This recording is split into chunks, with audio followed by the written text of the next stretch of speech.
When an emperor of China died, the entire empire shifted.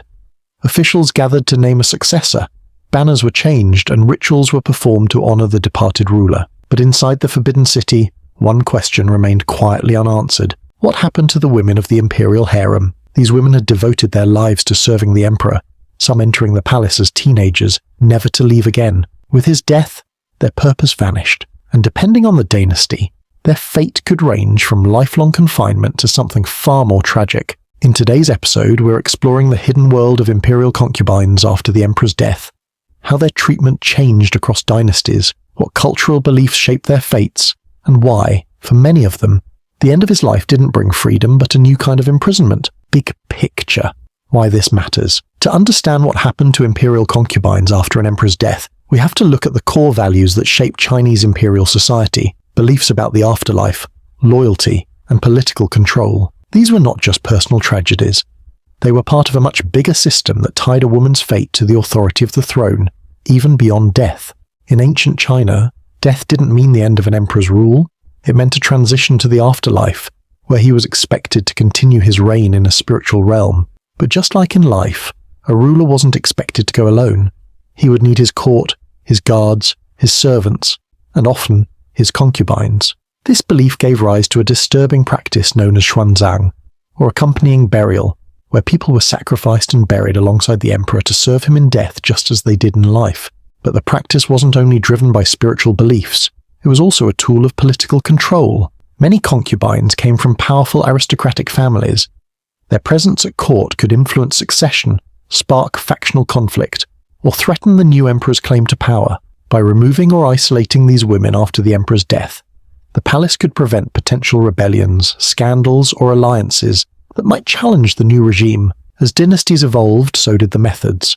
The brutality of early burial sacrifices slowly gave way to lifelong palace confinement, where women were forbidden to remarry or return to their families.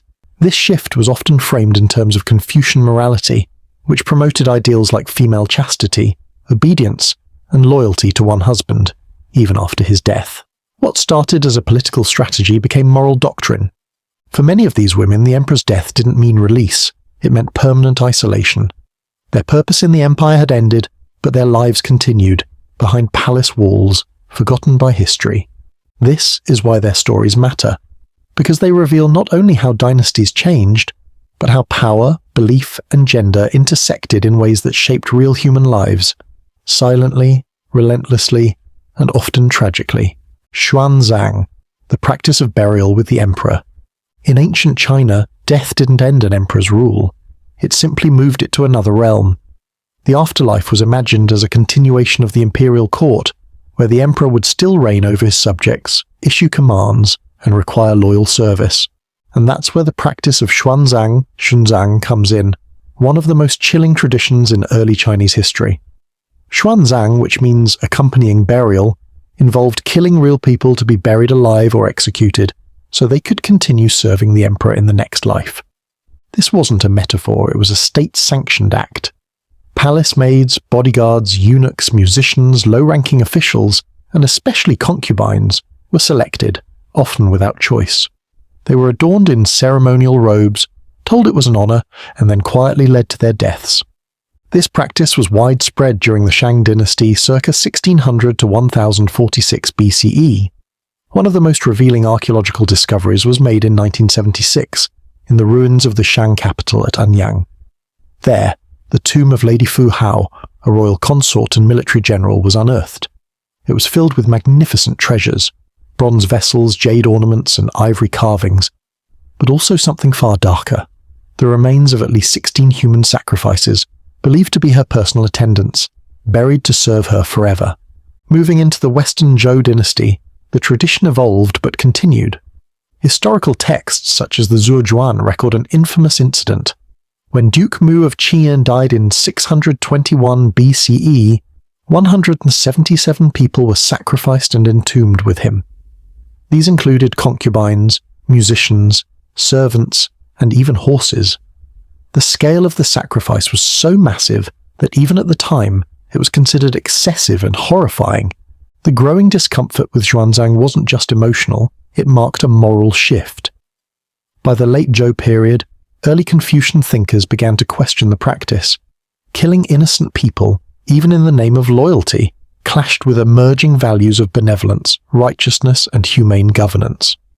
But even as criticism increased, the practice didn't vanish overnight. For some rulers, Xuanzang was a display of absolute power, a way to assert dominance even beyond the grave. By demanding human sacrifices, emperors demonstrated that their control extended to life, death, and the afterlife. To defy them, even in death, was unthinkable. Concubines were especially vulnerable. For many, entry into the imperial harem was already a kind of gilded captivity. But if the emperor died and you were selected for burial, there was no escape. Some were poisoned, others strangled. In some cases, they were forced to hang themselves, supposedly to show willing submission. Whether done publicly or in secret, the message was clear: your fate was not your own. Yet within this darkness, the seeds of change were already being planted. As later dynasties inherited the legacy of Xuanzang, many would begin to challenge it, replace it, or reimagine it entirely. But in the earliest chapters of Chinese imperial history, the women closest to the emperor often paid the highest price, not for their disloyalty, but for their devotion. As China transitioned from ancient kingdoms to more unified imperial dynasties, the brutal ritual of Xuanzang, burying concubines and servants with the emperor, began to draw criticism and eventually reform. But this change didn't happen overnight. It was slow, complex, and deeply tied to shifts in philosophy, politics, and the practical needs of empire. One of the earliest and most symbolic breaks from mass human sacrifice came under Qin Shi Huang, the first emperor of a unified China. He ruled with an iron hand and demanded absolute control, even after death. But instead of ordering the mass execution of attendants, he did something unprecedented. He commissioned the creation of the Terracotta Army. Thousands of life-sized clay soldiers, complete with horses, weapons, and chariots, were buried in formation outside his tomb. These figures were not just symbolic. They were meant to be a spiritual force that would guard him in the next life. Each one was carved with unique features, suggesting a shift from real people to representations of service and loyalty. This innovation may have spared lives, but it didn't end cruelty entirely. According to Sima Qian's records of the Grand Historian, when Qin Shi Huang died, his successor, Qin Shi, reverted to the old ways. He reportedly ordered the forced death of the emperor's childless concubines, who were expected to follow him into death as a show of loyalty. And to protect the secrets of the tomb's construction, thousands of workers were sealed alive inside the mausoleum, buried in darkness beneath one of China's greatest monuments. These contradictions reflected a broader tension in early imperial China: how to balance absolute power with the growing recognition of human life's value. The true turning point came with the rise of the Han dynasty, 206 BCE, 220 CE, particularly under the influence of Confucian thought. Early Han rulers, such as Emperor Gaozu, began to question the usefulness and morality of ritual sacrifice. And as Confucianism was adopted as state philosophy, a more humane and ordered approach to governance began to take shape. Confucian scholars emphasized values like benevolence, ren, and righteousness, or Wei, rejecting practices they saw as cruel and irrational. One of the most influential voices in this movement was Dong Zhongshu, who served as a senior advisor to Emperor Wu of Han. Dong pushed for ethical reform across all levels of imperial life, including the abolition of human sacrifice. He argued that a virtuous ruler should win loyalty in life, not demand it in death. His ideas gained traction. Over time, the state shifted its burial practices. Instead of real servants or concubines, clay figurines were buried with emperors, sometimes in vast numbers, to symbolize service without loss of life. A powerful example of this transformation can be seen in the Yangling Mausoleum of Emperor Jing, which contains thousands of miniature terracotta figures, soldiers, maids, animals, musicians, all arranged in ceremonial order. These statues serve the same symbolic purpose as human sacrifice, but without the human cost. Despite these advancements, the transition wasn't entirely humane. While concubines were no longer killed, they still paid a heavy price. The death of the emperor marked a dramatic shift in their lives. No longer wives in spirit or position, they became living relics, locked away, often for the rest of their lives within the palace, or sent to serve quietly at the emperor's tomb complex. They couldn't remarry. They couldn't return to their families. Their names often vanished from official records. Their identities faded. So while early resistance to Xuanzang succeeded in ending mass sacrifice, it didn't bring liberation. It simply replaced death with lifelong seclusion, another form of erasure. It was a transition from visible tragedy to silent endurance. But the core truth remained. The emperor's power continued to shape the lives and the afterlives of the women around him long after his reign had ended. By the time human sacrifice was officially condemned and phased out during the Han Dynasty, a new system took its place, one that may have seemed gentler in comparison, but was in reality another form of lifelong control. For the women of the imperial harem, death was no longer immediate. Instead, it came slowly in the form of permanent seclusion. This was the beginning of what would become a centuries-long tradition of confinement, where concubines who had once lived at the heart of imperial luxury and proximity to power were suddenly cast into obscurity the moment their emperor died. Once the emperor's funeral rites were completed, a quiet process began behind palace walls. Harem women, especially lower-ranking concubines, were relocated to secluded palace quarters. In the Qing dynasty, this meant relocation to places like the North Five Halls, a shadowy section of the Forbidden City far removed from the grandeur of the main court. There, they were assigned rigid daily routines, attended by only a few trusted eunuchs, and were effectively cut off from the outside world. They were forbidden to remarry even if they had no children, no power, and no place in the new imperial order. Their families, whom they may not have seen in decades, were not permitted to visit, and because of court protocol, they weren't allowed to speak about the late emperor or their past life at court. The identities they had once been given, consort of the fifth rank, lady of peace, noble concubine, meant little now. Those titles were often stripped away or replaced with vague honorifics like widowed attendant or dowager lady. Their fate was justified not with cruelty but with morality. Confucian doctrine, which dominated political and social life from the Han Dynasty onward, saw women's virtue through the lens of chastity, loyalty, and silence. A virtuous widow did not seek another marriage or another life. She remained loyal to her husband, even in death. For imperial concubines, this translated into a lifetime of quiet obedience, out of sight but always under surveillance. Some were assigned to watch over the emperor's ancestral tablets. Others were tasked with lighting incense, reciting prayers, or preserving his memory through ritual. In a few cases, they were sent to live near his mausoleum, tending to the tomb as if it were their home, a sacred prison of memory. But this system wasn't applied equally. The empress, especially if she had borne the emperor sons, was elevated to empress dowager, often granted a private court and continued influence, especially if her son became the new ruler. She could receive envoys, issue edicts, and in some cases even guide the empire during regency. However, for the lower consorts, especially the childless or politically powerless, their futures were bleak.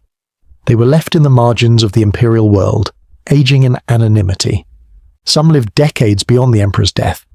One recorded case during the Qing dynasty tells of consort Jing, a low-ranking member of Emperor Qianlong's harem. She survived him by more than 40 years, living quietly in confinement while the empire passed through multiple reigns. By the time she died, she had outlived the emperor's son and grandson, yet remained frozen in the past, her life dictated by an emperor long gone. What made this system even more haunting was its normalization. This wasn't viewed as punishment. It was seen as proper, virtuous, and honorable. The idea that a woman's life could end, socially, emotionally, and politically, the moment her husband died, was deeply ingrained in Chinese imperial culture. Over time, this became the expected destiny of imperial women. Not a glorious afterlife, not a return to their families, but a life of quiet disappearance. They became echoes of a past regime, left behind in forgotten halls, existing but no longer living. The shift from Xuanzang to confinement was a historical improvement, but it was not liberation. It was simply a different kind of prison, enforced by ritual, philosophy, and the silent weight of tradition. As imperial China moved further from the brutality of burial sacrifice and deeper into centuries of isolation, another path began to emerge: religious seclusion. For many former concubines, especially those with no political protection or influence, entering a temple or monastery became their final station in life. This wasn't a choice, it was a system. Upon the death of the emperor, women who were no longer required in the palace were sometimes sent to Buddhist or Taoist temples, not as pilgrims or worshippers, but as permanent residents. In many ways, this was considered a more merciful alternative to total confinement within the Forbidden City. It was quiet, structured, and respected. But it came with a cost: lifelong celibacy, isolation, and strict discipline. Many of these women became nuns, taking on daily religious duties such as prayer, ritual offerings, maintaining temple grounds, and caring for ancestral shrines. While they were no longer under palace authority, they were still bound by imperial expectations. Their identities as imperial women, consorts, attendants, and concubines remained frozen, even as their titles were stripped and their roles transformed. Perhaps the most famous example of this path was Wu Zetian, China's only female emperor. Before she ruled an empire, Wu was a low-ranking concubine of Emperor Taizong. When Taizong died, court custom dictated that his concubines be removed from the palace and sent to a Buddhist nunnery. Wu was among them. But unlike most, her story didn't end in silence. She returned to court, rose to power, and rewrote history. Still, her time in the temple was not unusual. It was standard practice. For the vast majority of women, however, return was not an option. Religious exile came with a kind of public invisibility. These women were expected to shed all personal ambition, to live lives of modesty and service. Their names often disappeared from official records. They became figures of piety, their past as imperial companions blurred into legend or forgotten entirely. Another path, for those not sent to temples, was tomb service. In this practice, concubines were assigned the lifelong task of serving the emperor's spirit by maintaining his mausoleum. They lived near the tomb complex, performed seasonal rites, and ensured the emperor's legacy remained honored and intact. This might sound ceremonial, but in practice it meant spending decades in rural isolation, surrounded not by courtiers and splendor, but by the dead. Their daily routines were rigid and repetitive. They maintained altars, managed incense rituals, and sometimes even helped care for the emperor's ancestral tablets. Tomb service was, in essence, a form of spiritual house arrest. Yet even in religious or tomb-bound seclusion, these women were not forgotten by the system. They received government stipends, had their movements monitored, and were expected to behave according to strict moral codes. Their lives were not theirs to shape, they belonged to the memory of a man who no longer lived. What's striking is how these roles were praised. Official records from the Song and Ming dynasties describe these women not with pity, but with reverence. They were upheld as paragons of loyalty, chastity, and devotion. Their isolation was transformed into a moral narrative, a quiet example of how imperial women were expected to serve not only in life, but in death, and in the long silence that followed. For centuries, religion became both a sanctuary and a cage, a place where forgotten women found purpose, but also disappeared from history. By the time the Song dynasty emerged in the 10th century, China had already left behind the violent rituals of Xuanzang and institutionalized palace seclusion. But now, another force began to take hold: Neo-Confucianism, a revival and reinterpretation of classical Confucian ideals, and with it came a new expectation for imperial women, lifelong widowhood as the ultimate expression of female virtue. Neo-Confucian scholars placed extraordinary emphasis on moral purity, order, and hierarchy. Within this rigid worldview, a woman's identity was tied almost entirely to her loyalty to her husband. To remarry after his death, or even to live freely, was seen as a betrayal of that loyalty. The ideal woman, in their eyes, was one who willingly sacrificed her freedom, her happiness, and even her future in order to uphold the moral code. This ideology wasn't just a philosophical movement, it became state policy.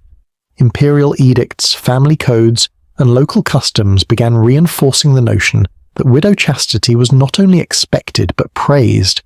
In some cases, widows who refused to remarry were honored with memorial arches built in their hometowns. Their loyalty became a form of political symbolism. Inside the Forbidden City, this translated into even stricter confinement. After an emperor's death, his concubines, particularly those without heirs, were expected to retreat into a life of silence and seclusion. Even if they were still in their youth, even if they had spent only a few months with the emperor, their role in history was considered complete. Their lives were frozen in place. The few exceptions, cases where a concubine might be allowed to leave the palace, were almost always born of political necessity or chaos. During invasions or regime changes, some concubines escaped or were quietly returned to their families. But these women were rare. Most never left the palace again. Even religious seclusion, once a relatively accepted path, began to lose favour. Entering a monastery was no longer seen as virtuous enough unless it was combined with lifelong widowhood, complete isolation, and demonstrable suffering. It wasn't enough to be obedient, you had to endure. This obsession with widow virtue became especially rigid in the Ming and Qing dynasties, when Neo-Confucian ideals were fully integrated into imperial law and court structure. In fact, some court records indicate that women were celebrated for refusing food and dying from grief after their emperor's death, presented as noble sacrifices rather than human tragedies. The irony, of course, is that this system claimed to honour women while completely denying them agency. Their identities were measured by how still, how silent, and how loyal they could remain to a man who no longer lived. What began as an attempt to prevent political instability evolved into a deeply moralised tradition, one that locked generations of women into spiritual and physical prisons, all in the name of virtue. The rise of Neo-Confucianism didn't just reshape behaviour, it reshaped memory. Women who followed these rules were remembered and praised. Those who resisted, those who spoke out, attempted escape, or dared to ask for freedom were erased. The imperial court became not just a centre of governance, but a museum of moral display, where women lived behind veils of silence, their suffering transformed into symbols of virtue for others to admire. And so, while blood sacrifice had ended centuries before, the cost of loyalty remained high. It was no longer paid with death, but with a life unlived. Just when it seemed that the brutal traditions of Xuanzang, the practice of burying concubines with a dead emperor, had faded into history, the Ming dynasty brought it back. At the end of the 14th century, Emperor Hongwu, founder of the Ming dynasty, sought to restore what he considered the ancient grandeur of imperial China. His vision of legitimacy was rooted not just in governance, but in ritual, symbolism, and control. And in his effort to revive proper traditions, he reintroduced the practice of sacrificial death, this time cloaked in ritual dignity, but no less horrifying in its consequences. When Emperor Hongwu died in 1398, historical records reveal that dozens of palace women and attendants were forced to die with him. Some hanged, others poisoned, a few perhaps choosing death in the hope of a more honoured afterlife. It was a return to the old logic: the emperor must be served, even in death. The practice continued under his son, Emperor Yongle, the powerful ruler who commissioned the Forbidden City and expanded China's power across Asia. In 1424, 16 of his favoured concubines were chosen to join him in death. Among them was consort Gong Xianxian, known for her beauty, poise, and her intimate place at Yongle's side. According to court chronicles, Gong Xianxian pleaded for her life, begging not to die, but mercy was not part of the ritual. She was commanded to take her own life as a final act of devotion, hanged in ceremonial robes, her name sealed in memorial tablets, her fate sealed by custom. These deaths weren't chaotic or hidden. They were state-sanctioned and carefully recorded, carried out under the eyes of officials, ministers, and eunuchs.